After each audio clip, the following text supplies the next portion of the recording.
Bien-aimés frères et sœurs en Christ, nous voici de nouveau au rendez-vous de la suite de ces émissions, connaître Yahweh et son plan de salut, que nous avons commencé et que nous poursuivons. Je vous rappelle que nous avons déjà vu la toute première partie, à savoir connaître Yahweh, notre Créateur. Et le deuxième point, c'est Yahushua HaMashiach. Nous sommes arrivés au point 2.6, les preuves physiques de sa divinité.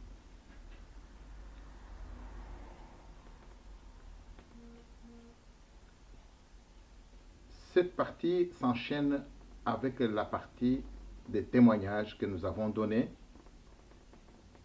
Et maintenant, nous allons parler de notre Seigneur en vous rappelant qu'il est notre agneau pascal. J'avais rappelé qu'il est réellement notre agneau pascal parce que nous avons rappelé ce qu'était la Pâque. La Pâque, elle est biblique.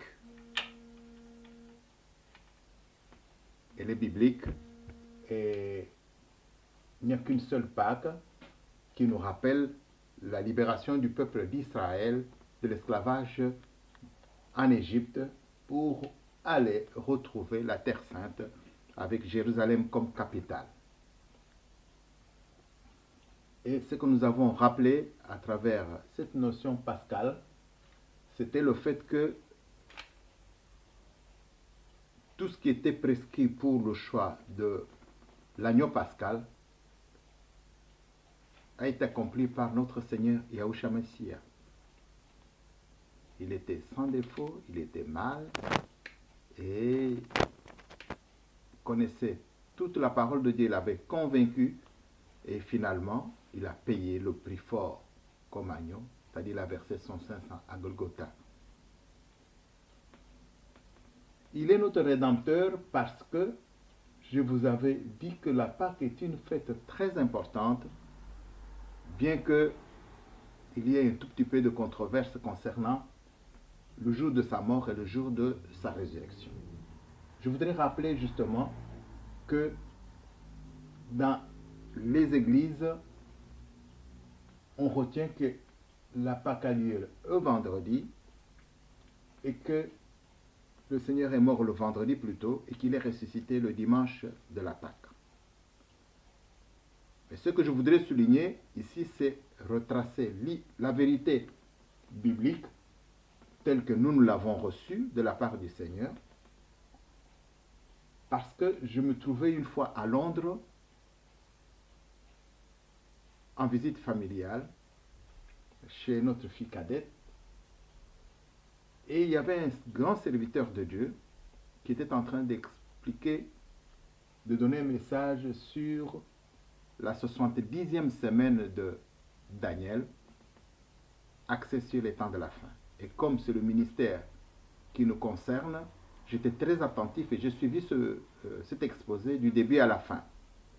Et l'homme de Dieu qui a exposé ce message était un véritable oint de Dieu parce que tout au long de son exposé, qui avait duré plus d'une heure, environ 1h30 minutes, eh bien, chaque fois qu'il donnait une certaine vérité, j'avais la grâce de Dieu, ça m'arrive de temps à autre, de recevoir le réma. Et le réma me disait, c'est la vérité. Il fait un exposé, il s'arrête, je recevais le réma, c'est la vérité. Tout au long de son parcours, j'avais toujours, c'est la vérité. Quand il terminait, c'est la vérité. Et à la fin, il a fait un petit faux pas. Il a dit, je vous rappelle que le Seigneur est mort le vendredi. Dès qu'il a cité le mot vendredi, le réma m'a dit, ce n'est pas la vérité. Et il est ressuscité le dimanche, le réma m'a dit, ce n'est pas la vérité. Alors en ce moment-là, je n'ai pas bien dormi parce que nous avons tous grandi ensemble dans ces enseignements de nos églises et nous avons cru que c'était le vendredi, le jour de la mort du Seigneur, qu'il est ressuscité le dimanche. Et là, j'ai demandé au Seigneur de m'aider à comprendre comment expliquer qu'il n'est pas mort le vendredi et comment expliquer qu'il il est ressuscité le dimanche. Il n'est pas ressuscité le dimanche. Alors le Seigneur m'a demandé de prendre seulement un papier et de faire un tracé pour pouvoir m'en convaincre. J'ai pris un papier et il m'a demandé justement de faire l'exposé. Il m'a dit le fond du problème vient du fait que Yahushua est venu selon le calendrier juif. Et il est mort aussi dans ce calendrier juif. Tandis que la façon dont la parole de Dieu est donnée, on s'en réfère au calendrier romain. C'est ça la différence. Le Seigneur me dit, tu mets seulement les jours, le numérotage du jour. J'ai dit le premier jour, le deuxième, le troisième, le quatrième, le cinquième, le sixième, le septième, et puis on recommence encore le premier jour, ainsi de suite. Alors le Seigneur m'a dit, le septième jour, c'est le sabbat. C'est là que Marie-Madeleine, au soir du sabbat, il est allé au tombeau. Parce que ça, c'est le sabbat. Donc, il n'y a pas moyen qu'on se déplace. Le sabbat commence le vendredi soir à 18h et se termine le samedi soir à 18h. Donc, certainement, Marie-Madeleine est allée avec les autres le samedi après 18h, puisque, vous savez, en été, par exemple, il fait encore soleil à 18h. Il est allé certainement le jour du sabbat. Et quand, en Israël, ça je vais d'abord préciser ici, ça c'est le calendrier juif,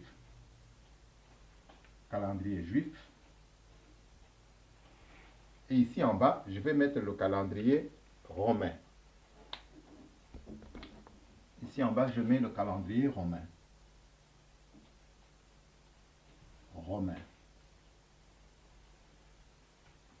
Alors, ici donc nous avons, ça c'est le sabbat, et alors, le Seigneur m'a dit, il avait donné le témoignage auprès des anges,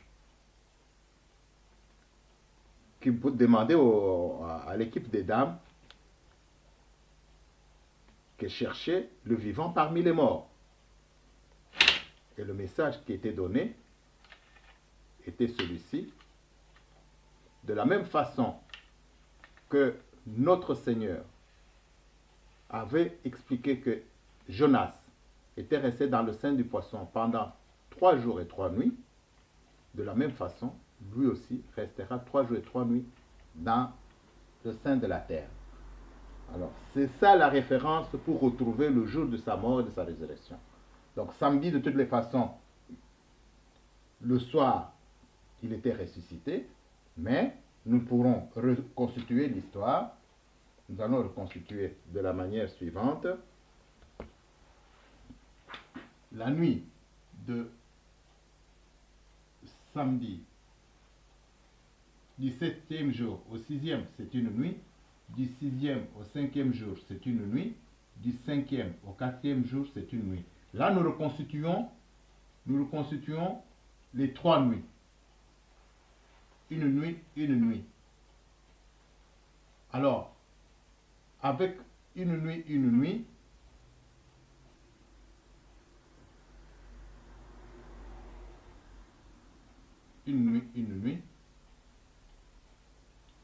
nous retrouvons donc que le Seigneur est ressuscité le 7e jour.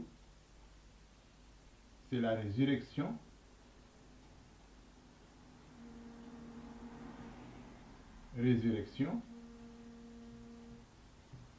Et il est mort ici. C'était donc la mort du Seigneur a lieu donc ici.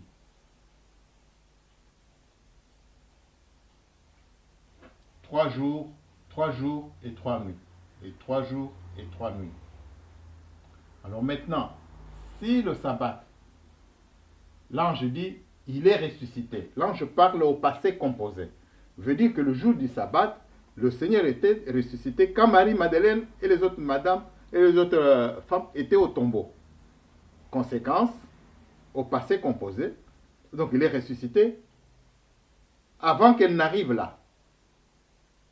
Alors, si nous prenons la considération que le Seigneur est mort le 4e jour à 15 heures, donc automatiquement, le jour de sabbat à 15 heures, il est ressuscité. Voilà comment le Seigneur m'a aidé à reconnaître la vérité. Et maintenant, nous allons mettre, selon le calendrier juif, ça, c'est le dimanche. Le premier jour de la semaine, dans le calendrier juif, ça s'appelle dimanche. Samedi, et le sabbat, c'est le samedi. Le jour suivant, c'est le vendredi. Ici, c'est le jeudi. Et ici, c'est le mercredi. Ici, c'est le mardi. Et ici, c'est le lundi. Et là, on recommence encore avec le dimanche. Voilà, bien-aimés dans le Seigneur, la reconstitution de notre calendrier qui nous montre bien que le Seigneur est mort le mercredi à 15 heures et le mercredi 14, comme c'était indiqué là-bas, mercredi 14, le Seigneur est mort. C'était le jour de la préparation. Et pour ceux qui veulent bien en savoir plus, la préparation, pourquoi? Parce qu'en Israël, avant qu'on aborde la fête des pains sans levain, qui se déroule du 14e au 21e jour, pendant 7 jours, eh bien, cette fête-là, c'est ça qu'on appelle le grand sabbat. Donc, dès qu'on aborde, c'est ça le grand sabbat qui est souligné dans la Bible. Et le jour avant, c'est le jour de la préparation parce qu'on devait préparer des pains sans levain. Malheureusement, c'est ce jour de la préparation-là qui est la véritable Pâque parce que c'est là que le Seigneur est mort.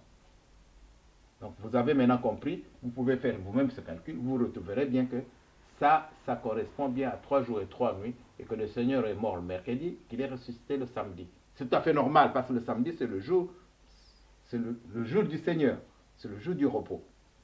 Donc là, j'ai mis fin à cette présentation de notre agneau pascal. Maintenant, j'en arrive au sang du Seigneur. Le sang du Seigneur a été découvert par l'archéologue américain Ron Hyatt. Vous savez que le Seigneur était fils de Dieu. Et le fils de Dieu veut dire que son sang est vivant. Même s'il est mort, mais son sang devrait être vivant. Et c'est ce que nous allons voir avec l'archéologue américain Ron Hyatt. Ce frère a dû se donner corps et âme pour retrouver les ustensiles sacrés à l'issue de la déportation des enfants d'Israël à Babylone. Il s'est dit, s'ils ont été déportés à Babylone, certainement que précipitamment, ils sont allés cacher les ustensiles quelque part, parce qu'ils ne pouvaient pas amener les ustensiles à Babylone. C'était ça l'objet de sa recherche. Il y a mis toute sa fortune, il a mis tous ses enfants, il s'est vidé pour ça, mais c'était vraiment une recommandation du Seigneur. Il est arrivé à découvrir la vérité.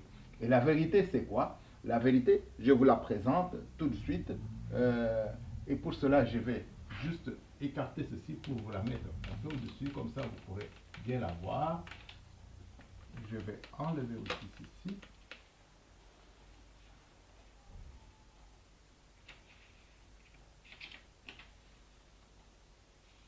Voilà.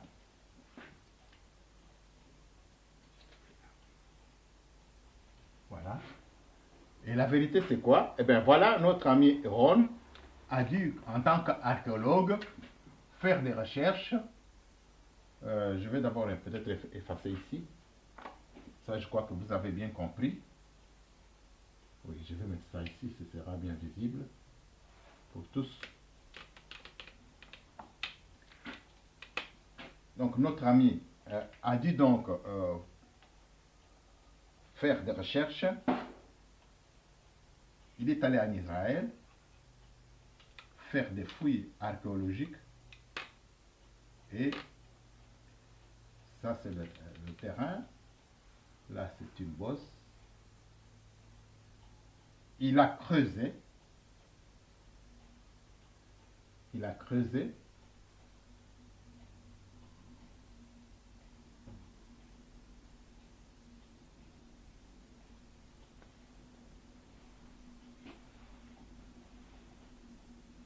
Il a donc creusé. Et qu'est-ce qu'il a découvert? Il a trouvé que il y avait ici, à l'intérieur,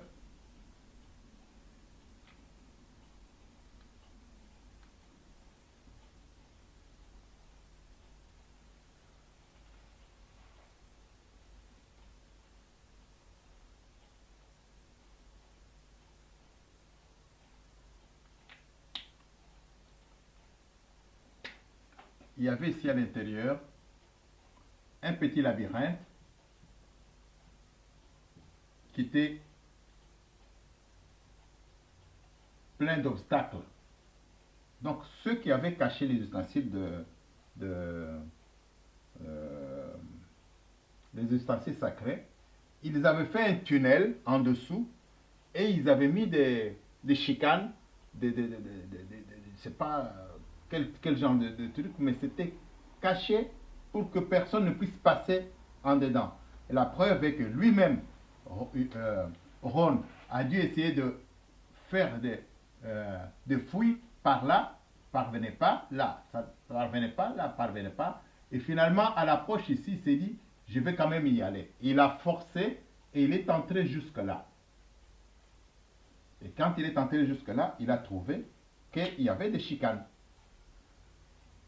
Alors, il est accompagné de ses enfants et d'un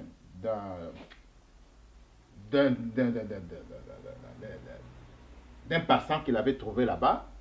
Et ils ont enlevé une partie des chicanes. Et ici, ils ont trouvé là qu'il y avait ici une table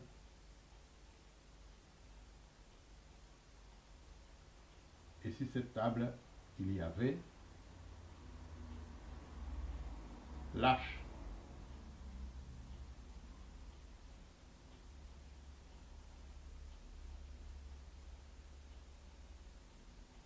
Il y avait l'arche.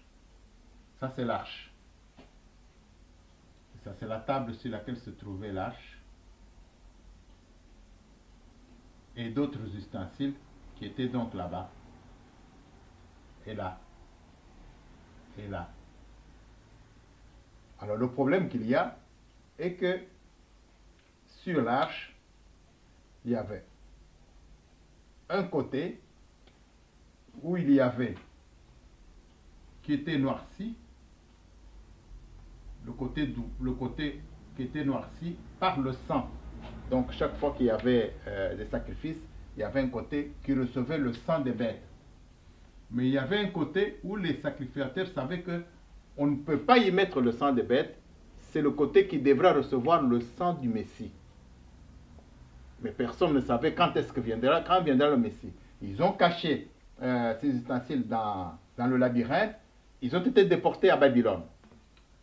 Et quand Ron est arrivé, quand il est entré ici, il a trouvé ici des personnes. Lui appelle que ce sont des anges, c'est possible, mais il y avait des personnes, lui disait des jeunes gens, il y avait des personnes qui étaient là.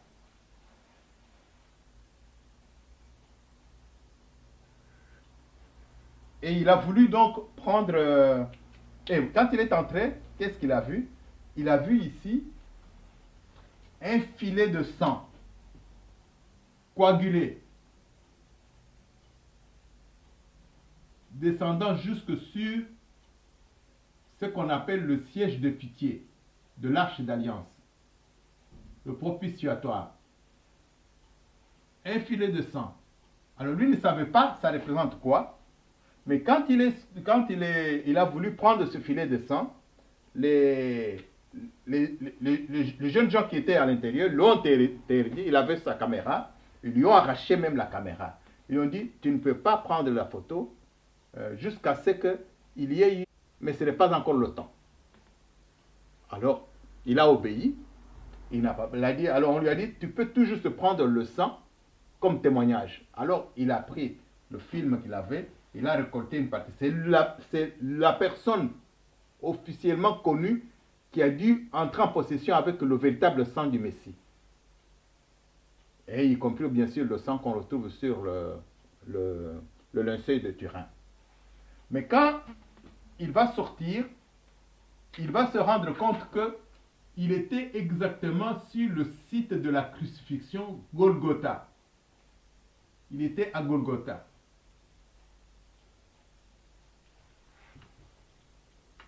Alors, il s'est intéressé à savoir si c'est bien Golgotha. Il a voulu découvrir le site de crucifixion. Alors, il a trouvé le trou où on avait mis la croix du Christ.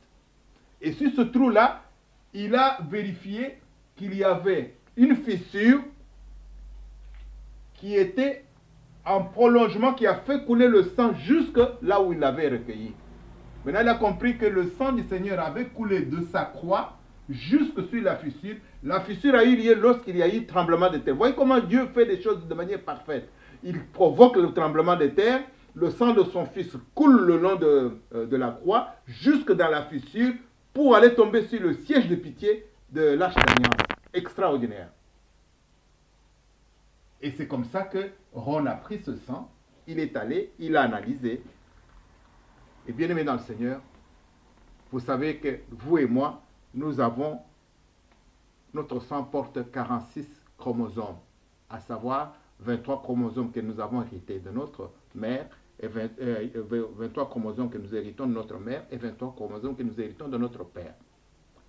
Les filles, c'est formule XX, les mâles, c'est la formule XY. Et pour notre Seigneur Yahushua Messia, les résultats des États-Unis, et particulièrement les résultats des laboratoires d'Israël, étaient sans appel 24 chromosomes, à savoir 23 chromosomes qu'il a hérités de sa mère Marie, X, et un chromosome Y qu'il a mené certainement, qu'il a reçu du ciel.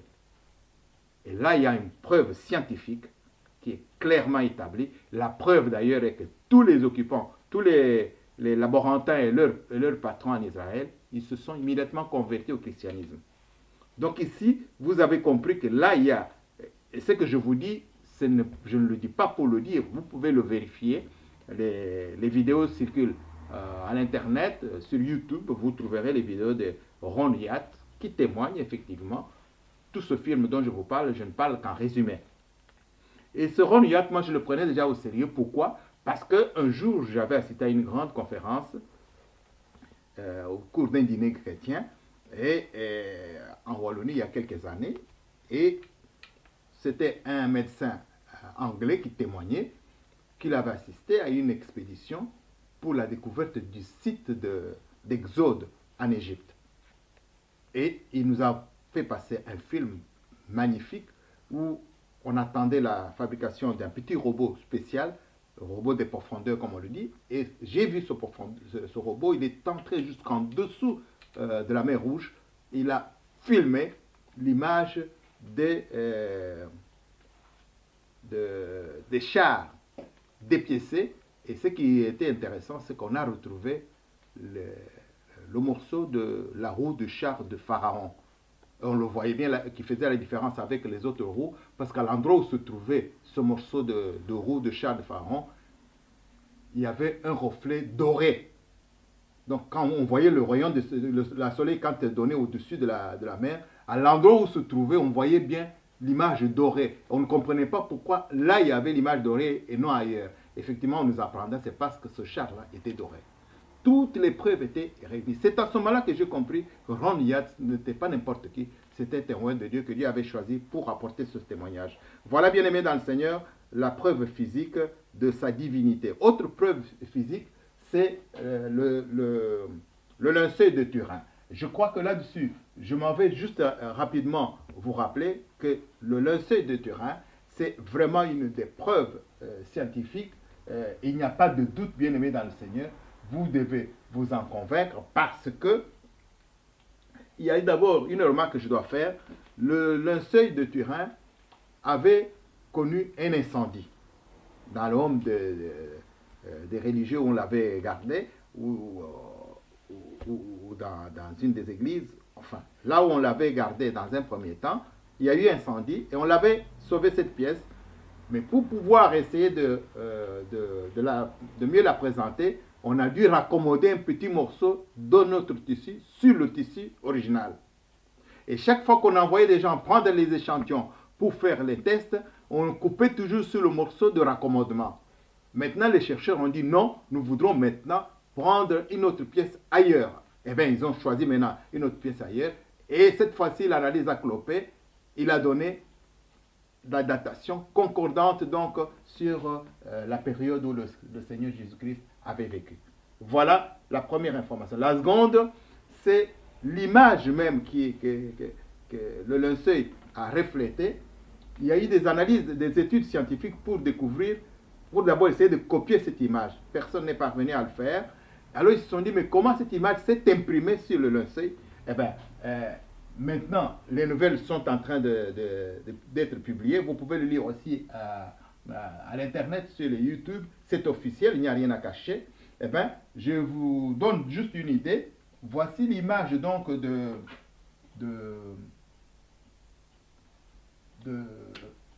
la personne qui serait donc morte. Je fais juste en gros la tête,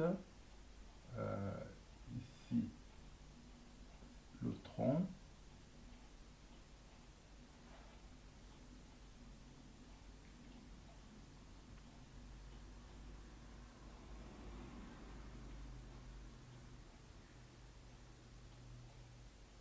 puis les jambes, les bras. Voilà, c'est une image tout simplement stéréotypée, juste pour vous donner l'impression. Eh bien, cette image du corps, hein, le Seigneur, on peut le présenter parce qu'il a été énorme, je ne peux pas représenter l'esprit. Eh bien, cette image-là a été recouverte du linceul. Cette image a été recouverte du linceul.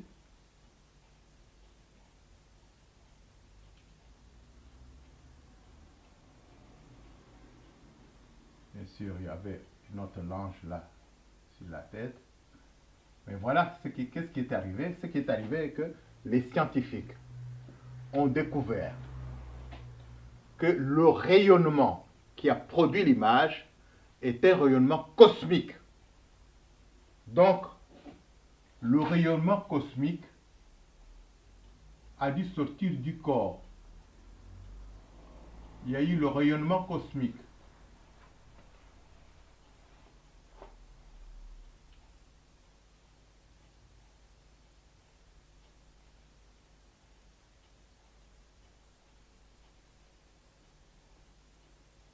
Le rayonnement cosmique.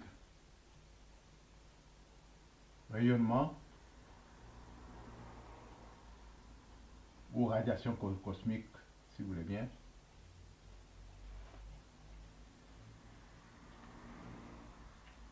Cosmique de très grande puissance. C'est cette radiation qui a imprimé l'image. Donc, qu'est-ce qu'il y a eu? Il y a eu certainement la puissance divine.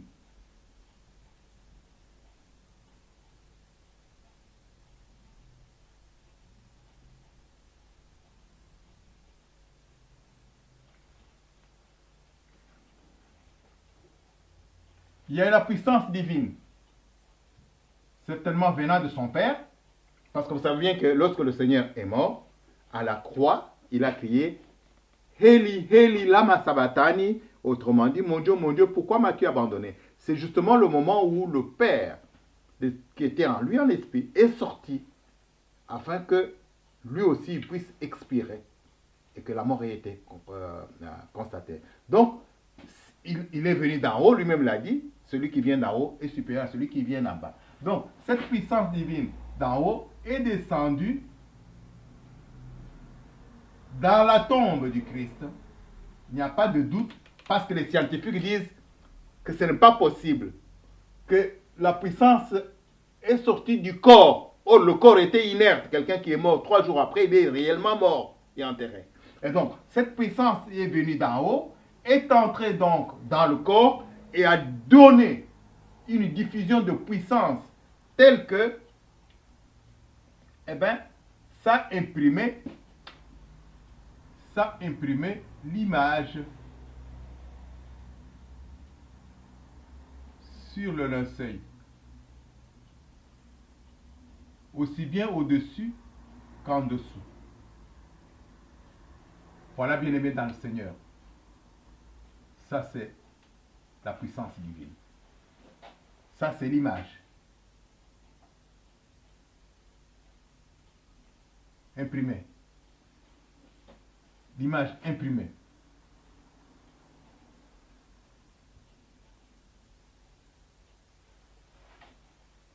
Voilà donc cette nouvelle scientifique qui est merveilleuse, qui montre que il était... Et ça ne me surprend pas, bien aimé dans le Seigneur, parce que je vous avais témoigné avant que lorsque Marie-Madeleine sont arrivés au tombeau, j'avais plutôt suivi l'exposé de l'homme de Dieu dont je vous parlais à propos de la Pâque. Il nous a montré les diapositives où nous avons vu que le couvercle du tombeau du Seigneur était scellé par 2 gros clous comme ça. C'était 2 gros clous comme ça. Et j'en parle parce que j'ai vu dans l'image que l'un des clous était cassé en laissant le support à l'intérieur. Et quand vous voyez la façon dont ça a été cisaillé, parce qu'on nous avait fait un grossissement, vous découvrez que ça c'est seulement divin. Parce que ce n'est pas possible que quelqu'un ait entré à l'intérieur de la tombe qui était avec un béton coulé, hein, pour couper le morceau de choses de l'intérieur. C'est la puissance divine. C'est cette puissance-là qui a dû provoquer ça, a dû casser aussi les clous de scellage du tombeau du Seigneur. C'était donc là, bien aimé, l'épreuve physique de sa divinité. Alors maintenant, la préexistence de Yahusha, Amasia, là ici, il y a avant la création, à la création et après la création. Avant la création, qu'est-ce que nous pouvons donner comme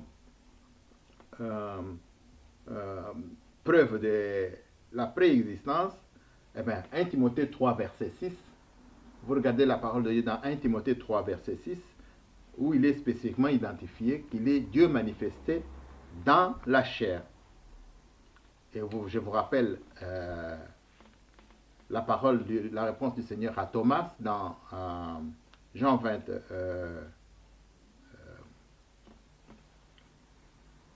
Non, Thomas donc qui répond, mon Seigneur et mon Dieu, ça vous le savez.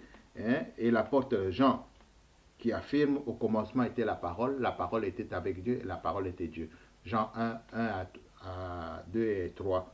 Donc, la parole, j'avais déjà expliqué qu'il y avait 3 notions dans la parole, c'est-à-dire qu'il y avait la notion du plan, la notion de logos, de la parole elle-même, et la notion de l'onction. Donc là, c'est avant la création, donc la parole existait déjà. J'avais déjà donné aussi dans Proverbe 8, 22, 23, hein, particulièrement Proverbe 8, 23, j'avais bien expliqué que à propos de la sagesse qui existe depuis l'éternité. Bien-aimés dans le Seigneur, nous avons aussi les affirmations de l'apôtre Paul dans Tite 1, verset 1 à 4 et Hébreux 1, verset 1 à 4 aussi. Sans plus tarder, nous passons maintenant la préexistence du Seigneur à la création. À la création, nous savons que Yahusha était le créateur. Mais le créateur, c'est comme un architecte qui donne, après avoir fait son plan, qui donne le plan au constructeur, à l'ingénieur technicien. Mais le créateur, il a exécuté le plan de son père. Donc, le tout grand, il y en a deux grands, le Père et le Fils. Le Père, le concepteur, le Fils, l'exécuteur. Voilà comment il faut le retenir. Yahushua était donc le créateur, Genèse 6, verset 7, et Ésaïe 42, verset 5, et Ésaïe 43, verset 1, et Ésaïe 45, verset 6 à 8. Donc c'est par le Fils que Yahweh a créé tout ce qui existe. Jean 1, verset 3 et verset 10. Colossiens 1, verset 15 à 18. Hébreux 1, verset 1 à 9. Par conséquent, Yahweh Père était en train de parler à son fils Yahusha, qu'on appelle Yahweh, quand il commanda en Genèse, faisons l'homme à notre image. Et je vous ai parlé que quand on dit faisons l'homme à notre image, ça veut dire que le faisons là, ça veut dire quoi? Le faisons, ça veut dire Eya, Asher, Eya. Eya, Asher, Eya.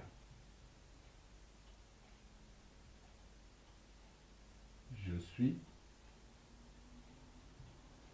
celui qui suis. Et je vous ai dit que c'est karma YHWH, c'est le tétragramme. Je suis le premier suis, je vous avais dit que ça c'est le Père.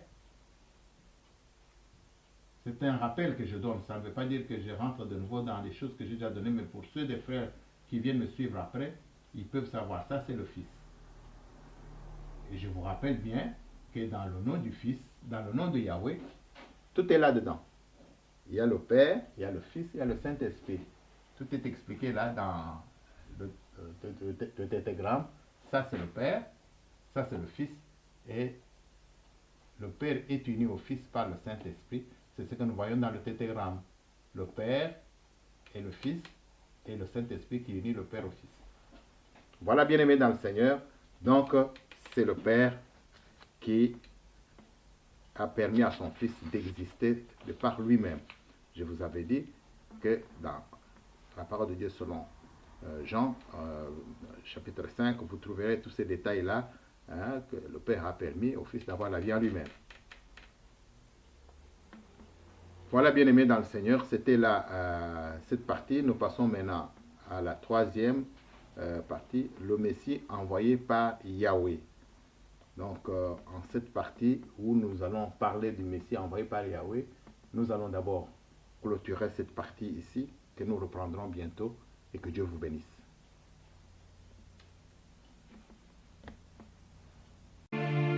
Yeshua.